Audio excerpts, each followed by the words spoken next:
स्वर के बारे में जानकारी ले चुके हैं काफ़ी अच्छी तरीक़ा से। अगर कोई भी दिक्कत हो तो आप मेरे पिछले वीडियो में जा कर के देख सकते हैं। चलिए आज व्यंजन के बारे में जानेंगे।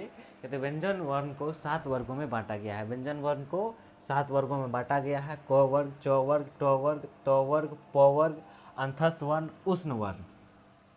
क वर्ग कहने का मतलब हो जाता है क ख पूरा, च छ पूरा, ट ठ पूरा। चलिए इतना समझ में आ गया, आगे जानते हैं। कहते हैं अंतस्थ वर्ण।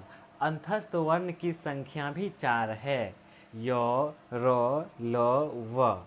अंतस्थ वर्ण की संख्या 4। उष्ण वर्ण, उष्ण वर्ण भी 4 है।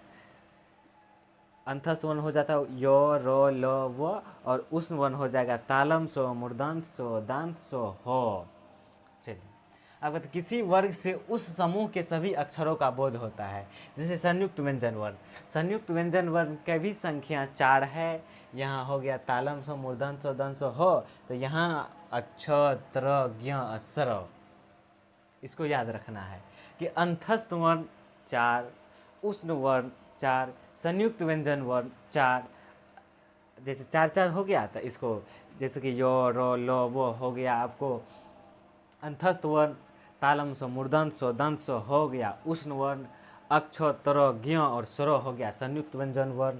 नए गृहस्थ व्यंजन हो गया आपको र और ढ। आयोगवाह हो गया अन और अ। इसको याद रखना है। आयोगवाह की संख्या 2, नए गृहस्थ व्यंजन वर्ण संख्या 2, संयुक्त व्यंजन वर्ण 4, अंतस्थ व्यंजन वर्ण 4, उष्ण व्यंजन वर्ण 4। ये सब आपको ऑब्जेक्टिव में आ सकता है 10वां में, और पूछा ही जाता है, 1-2 नंबर का पूछ ही देता है। इसको याद रखना है कि कौन आयोगवाह है, कि नए गृहस्थ व्यंजन है, कि संयुक्त व्यंजन है, कि अंतस्थ वर्ण है, कि उष्ण वर्ण है। इसको याद रखना एक एक करके। व्यंजन वर्ण के आयोगवाह तक पढ़ लिए थे और उनसे आगे देखते हैं।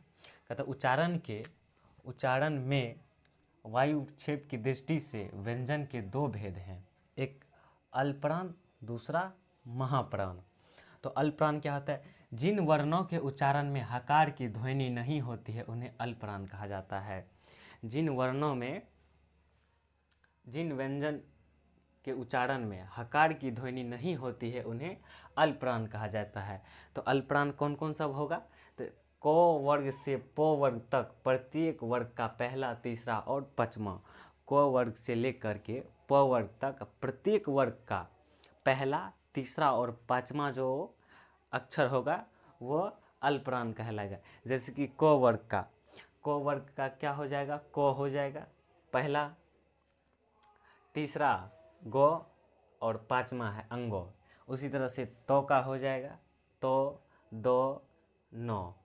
आगे भी हो सकता है पो का होगा, फिर बो हो जाएगा, फिर मो हो जाएगा। तो ये सब क्या हो जाएगा? अल्पप्राण। अब महाप्राण कहते हैं जिन वर्णों के उच्चारण में हकार की ध्वनि निकलती है उन्हें महाप्राण कहते हैं। जिन वर्णों में या जिन वर्णों के उच्चारण में हकार की ध्वनि निकलती है उन्हें महाप्राण कहा जाता है। तो महाप्राण इसका क्या हो गया? इसका हो गया कि पहला, तीसरा, पांचवा। तब बचा कौन सी? दूसरा और चौथा। तो दूसरा और चौथा हो जाएगा महाप्राण। दूसरा और चौथा जो बचेगा वो महाप्राण हो जाएगा। जैसे ख, घ, च, झ, ये सब क्या हो जाएगा? महाप्राण हो जाएगा। और भी हो